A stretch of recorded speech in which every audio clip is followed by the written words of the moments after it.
আসসালামু আলাইকুম। আজকে অনেক কাজ করবে আপনাদের আপু। দেখেন আমাদের ঘেরার মধ্যে ঢুকছে আর আমি ঢুকছি হাতে কাঁচি নিয়ে কাজ করার জন্য। আমি করব কি কাজ জানেন? এই যে আমাদের পেয়ারা গাছ, দেখো দেখো, পেয়ারার ফুল চলে আসছে।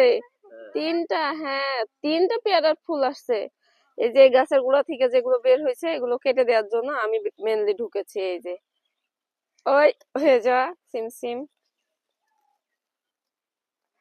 এগুলো আগাছা টাইপের, এগুলো কেটে দিতে হবে, কিন্তু আমার কেঁচেতে ধান নেই। আউ, হাতে ব্যথা পাবো তো। এখানে প্রচুর আছে, সবগুলো কেটে দিতে হবে। গোড়া থেকে কাটা দরকার, কিন্তু আমার এটাতে কাজ করতেছে না।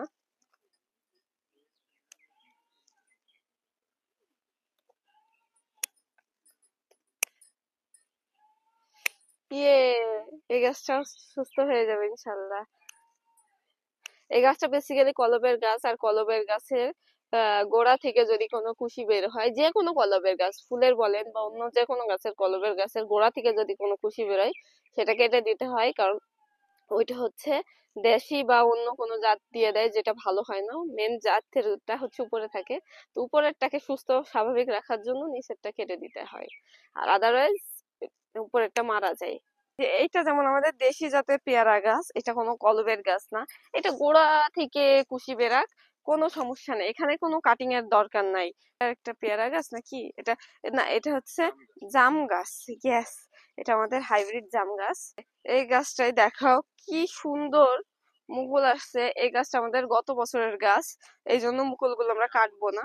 হ্যাঁ, এগুলো রেখে দিয়েছি, যে দু পাঁচটা আম দাঁড়ালেও ভালো লাগবে দেখতে। যেহেতু গত বছরের গাছ, তো এই বছরে না কাটলেও কোনো সমস্যা নেই। একটা দুটো করে আম দাঁড়াবে ইনশাল্লাহ। এখন অনেকগুলো করে আছে, যে কয়টা পাবো সে কয়টাই আলহামদুলিল্লাহ, চোখের শান্তি। এই যে এই গাছটা আমরা এবার লাগাইছি, দেখেন মাশাল্লাহ কত সুন্দর আমের মুকুল আসছে। এটা হিমসাগর জাতের গাছ।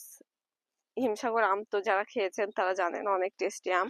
কিন্তু আহ, এই মোলটাতে নিশ্চিত রেখে দিলে ইনশাল্লাহ আম ধরবে। কিন্তু এই একটা দুটো আমের ময়াতে গাছটা দেখেন, ওর শরীরে কিচ্ছু নাই, ওকে রেখে দিলে ওর অনেক কষ্ট হবে, ওর ক্ষতি হবে, ওর গ্রোথটা আটকাই যাবে। এই জন্য আমরা এই বছরের মুকুল নিব না, তাই কেটে দিব। আল্লাহ রহমত করো, ভাঙতে কষ্ট হচ্ছে। আহা, সাজাই গেছে পুরো গাছটা, কিন্তু এই মুকুলটা আমরা নিতে পারছি না কোনোভাবেই। কেটে দিলাম। ইনশাল্লাহ কিছুদিনের মধ্যে কুশি বাড়ায় ও ডালপালা গজায় ফেলবে। কার কার ডাঁটা লাগবে বলেন তো? ডাঁটা লাগলে আমাদের বাড়িতে চলে আসেন ইনশাল্লাহ। আমাদের খেতে যা যা আবাদ আছে পেয়ে যাবেন, আম, লেবু। আর এখন লেবুর তো প্রচুর দাম। দেখেন আমাদের গাছে লেবু আছে, প্রত্যেকটা গাছেই দু চারটা পাঁচটা করে লেবু আছে, ছোট বড় সব মিলায়ে।